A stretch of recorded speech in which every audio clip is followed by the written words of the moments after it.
ధ్యాన పద్ధతి ఒకటే అయినా సాధకుడి స్వభావంపై ఆధారపడి ధ్యానాన్ని జ్ఞానయోగం, నిష్కామ కర్మయోగం అని రెండు రకాలుగా చేయవచ్చు.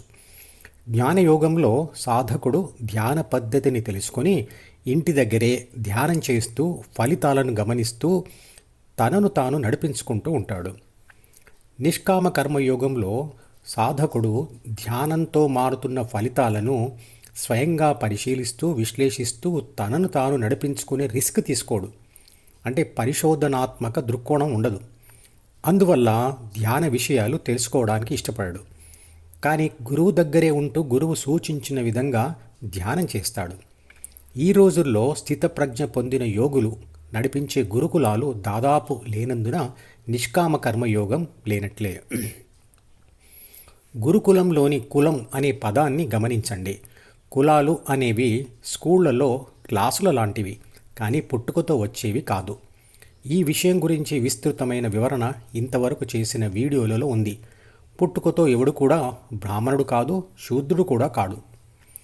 వాట్సాప్ మరియు యూట్యూబ్ లాంటి సామాజిక మాధ్యమాలు గురువు యొక్క స్థానాన్ని కొంతవరకు భర్తీ చేస్తున్నాయి. నిష్కామ కర్మయోగం చాలా తేలికైనది, ఫలితం తొందరగా వస్తుంది. కానీ అతనిలో ఆ పద్ధతి గురించిన జ్ఞానం ఏర్పడదు కాబట్టి ఇతరులకు నేర్పించలేడు. పని మాత్రమే నేర్చుకున్న ఎలక్ట్రీషియన్ ఆ పరికరాల వివరాలు చెప్పలేడు కదా. గృహస్థులు జ్ఞానయోగ పద్ధతిలో ధ్యానం చేయాలి. సహస్రార స్పర్శ ధ్యానం చిన్న పిల్లలతో కూడా చేయించవచ్చు.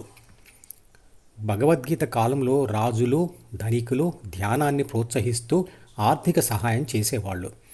ఈ రోజుల్లో ఉచిత రెసిడెన్షియల్ ధ్యాన మందిరాలు, గురుకులాలు లేవు. కాబట్టి హిందువులు ధ్యానం వదిలి బ్రతకడానికి ABCDEF దారిలో వెళ్ళి చదువు, ఉద్యోగం, వ్యాపారం లాంటివి చేయవలసిందే. మత విస్తరణ కోసం అనేక రకాల పవిత్ర యుద్ధాలు చేయడానికి విపరీతంగా ఖర్చు పెడుతున్న మసీదులు, మదర్సాలు భారతదేశంలో 6 లక్షలు ఉన్నాయి. పవిత్ర యుద్ధం అంటే ఏమిటో మీరు తెలుసుకోవచ్చు. మరియు చర్చీలు వేలల్లో కనబడుతూనే ఉన్నాయి, ఇంకా కడుతూనే ఉన్నారు.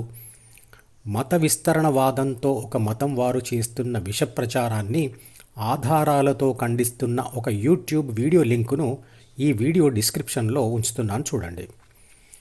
అందరిలో ఉండే ఆత్మ ఒకటే కాబట్టి విషపు పామును నేను గౌరవించి పెంచుకోవచ్చు. కానీ అది కూడా నాలా అనుకుంటేనే కాటు వేయకుండా ఉంటుంది. కాబట్టి ఈ విభేదాలు మనిషి ఉన్నంతకాలం ఉంటూనే ఉంటాయి.